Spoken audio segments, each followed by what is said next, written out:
It shouldn't be this hard to avoid surgery, injections, or medications.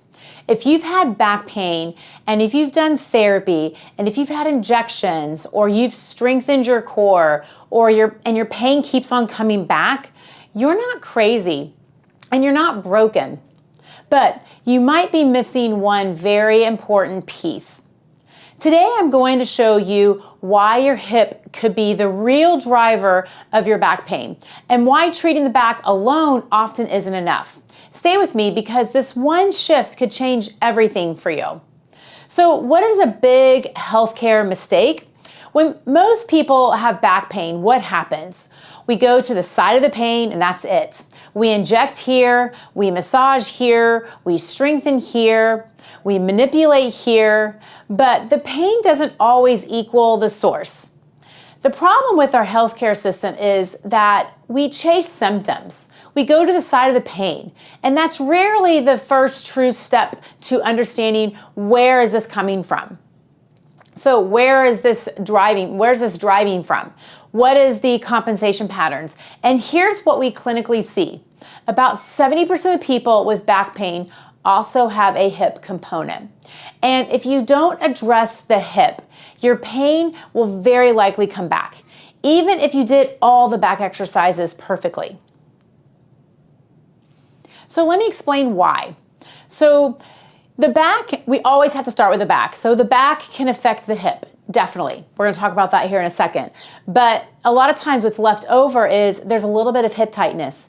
And a lot of times what we find is it's like that hip external rotation. So if this is our hip joint, it's supposed to move like this. This is how it moves. Now, if it doesn't move, then guess what? This is the back. So if it takes the back because the hip doesn't move as well, then that's why the back will create problems in the back, because that is why the back is taking over doing things that it normally shouldn't be doing. And so that's why we have to look at like not only the back, but we have to look at the hip, because if the hip is just slightly rotated. So what we find is people have like limitations in external rotation. They can have limitations in internal rotation as well, but we find external rotation more than internal rotation. And so if they're externally rotated, then guess what? Your hip can't move fully within that joint because it's slightly rotated in that socket. And so now when we try to extend it, it extends pretty well, but then the back will take over.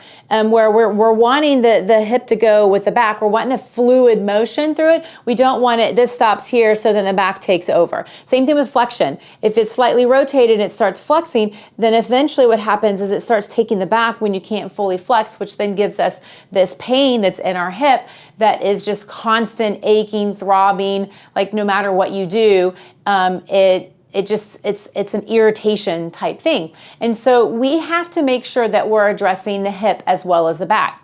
So what does the research say?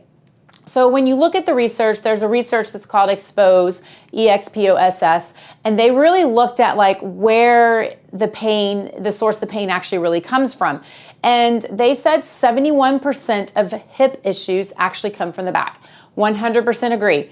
Always happens. We have to address that. But what we often see in our clinic is that we address the back and then the back is getting better, it feels great, but we still look at the hip and there's that one side of the hip that still is not moving as well as the other side. And that's when we have to go into the hip and we have to address the hip. Because if we don't, it goes back to the mechanics I just talked about. You don't fully move in that hip joint fully, then the back's gonna take over. Whether you do more flexion or more extension type activities, the back's gonna take over and it's not supposed to move that way, hence why we have problems that come back in that back. So that's why we have to address the hip. And what are the steps that we do? So when we're taking someone that has pain, they're having pain in their back, they're having pain in their hip, whatever, we look at the baseline. So we're looking at people, how do they move into extension? How do they move into flexion? How do they move like laterally like this? We're looking at the hip. How do they move into hip flexion? How do they move into rotation? How do they move into internal rotation? How do they move into extension, which is the leg that's coming back? How do they move in through extension? And so we're manually looking at all these things we always start with the back. You just have to. Even if you feel like, oh, I think it's going to be a hip, it's only going to be a hip, you have to, because 71% of back pain is actually goes into that hip. So just because you have a hip issue doesn't mean that it's not really coming from the back. So we have to address the back first.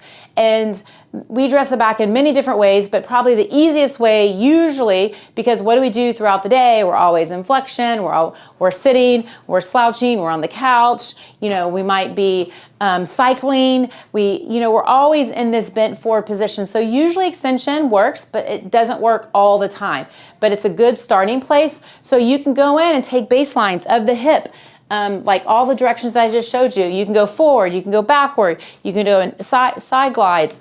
You can go in and just see, like, okay, let's test this side versus the other side. Is there a difference? Is there a difference in internal rotation?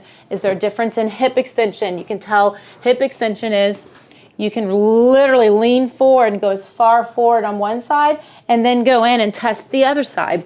You test the other side and you can get some pretty good baselines to see, like, whoa, one side moves and the other side doesn't. So we'll go into doing just repeated extension. Just going in, repeat this, 10, 15 times, do a couple sets, and then retest all those motions again and see where you get improvements. And so if you notice that, wow, I'm improving here and here and here, there definitely is a back component. We have got to fully get the back resolved, and then let's continue to check to see, what does the hip do?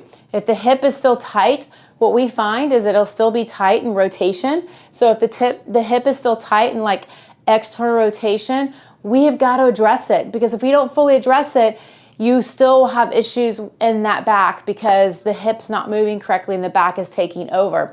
So again, step 1 is clear the back. Then step 2 is reassess the hip. And then step 3 is whatever's left over from doing all the back stuff, we start going in and restoring that hip mobility. Now, when we do it, we're doing a lot of manual stretching as we're releasing the joints. So we're doing a lot of like hip extension. We'll be here and we'll be moving their leg into rotation while we're releasing a lot of the tightness. So we're stretching the joint and releasing tightness at the same time.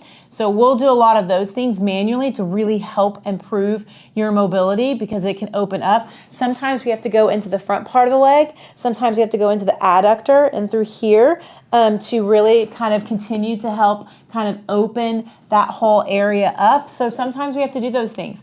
But when we get everything opened up, we teach you, again, hip motion. We're going to take you, let's say it's this right side, and we're going to have you move through here and rotate that leg and just stretch in through that hip rotation. Now that's what we do when it is more hip external rotation. We want that leg to rotate out as we move into a little bit of hip extension, and that should start opening things up and continuing to make you feel better. But those are all the steps that we go through to really figure out where's it coming from. And like I said, a lot of times it's a combination of both that you have to address. And if you're not doing that, you're missing part of a piece of the puzzle, and you could be in that frustration of, why does it keep on coming back again? Here's the real life impact if this doesn't get solved. If your hip does not move properly, it affects sleeping comfortably, it affects sitting without stiffness, it affects walking without pressure. It also, getting up from the floor is a problem, playing with your kids or grandkids, traveling, feeling young. This is why stiffness makes people feel 10 to 20 years older than they are. It is not just about pain. It's the loss of motion. And when you can restore the motion, people will feel themselves again.